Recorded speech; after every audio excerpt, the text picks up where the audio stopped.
Today, the Mon people exist as a marginalized minority, their communities heavily assimilated into the modern borders of Southeast Asia. But the archaeological record highlights a radically different past. Between the 6th and 16th centuries, Mon-speaking territories formed a contiguous network stretching across modern-day Thailand, Myanmar, and Laos. They controlled the vital shipping lanes of the Indian Ocean, funneling wealth inland, and anchored Theravada Buddhism across the region. How does a civilization that raised thousands of stone monuments and reigned for a millennium simply vanish from the map? The Mon's legacy is now a hidden layer beneath the maps of today, an example of how a continent-spanning power can be entirely absorbed into the nations that replaced it. The earliest recorded Mon polity emerged around the 6th century, centered around a culture known as Dvaravati. Translating to city with gates, Dvaravati established the region's first major lowland urban centers and expanded Buddhist teachings across the plains. Centuries later, the kingdom of the Tan rose to prominence. Traditional colonial-era historians believed the Tan fell to the Northern Pagan Empire in 1057, but not before exporting its architectural style northward. According to those accounts, drafted Mon artisans constructed nearly 2,000 structural marvels across Pagan. The surviving ruins of these pagodas rival the architectural scale and complexity of Angkor Wat. But the physical landscape contradicts this history. In the 11th century, ocean waters extended deep inland, covering what is now solid ground. The river delta deposited silt at only 3 miles per century, meaning the land supporting the Tan was still under the sea.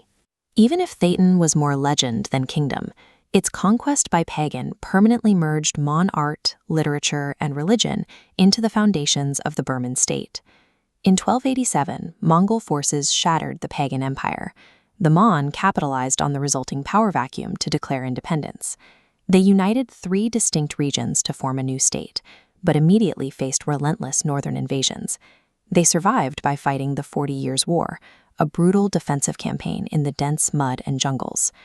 Holding that defensive line launched the Phantawadi kingdom into a century of prosperity, lasting from the 1420s to the 1530s. Under rulers like Queen Shin Sabu and King Damasetty, Phantawadi evolved into the wealthiest post-pagan state in the region. This influx of gold, silver, and spices came from monopolizing the maritime routes of the Indian Ocean, funneling wealth directly into their delta ports. By securing these coastal ports, Phantawadi became the region's economic and religious hub, funding a golden age that eclipsed the power of its northern rivals. That prosperity collapsed in 1539 when the northern Taungoo kingdom pushed south and annexed Phantawadi. The Mon endured nearly 2 centuries of Taungoo rule until 1740, when they launched a massive French-backed rebellion that birthed the restored Phantawadi kingdom. By 1752, Mon forces pushed into the north and captured the capital of Inwa, terminating the 266-year Taungoo dynasty. But a new northern Burman resistance emerged under the leadership of Along Phaya, precisely as the Mon leadership fractured into infighting. Mon leaders executed royal hostages and persecuted southern Burmans. This heavy-handed cruelty united their enemies and swelled Along Phaya's ranks. Along Phaya's armies marched south with overwhelming numbers. In 1757, they razed the Mon capital of Bago, ensuring the restored Phantawadi never rose again.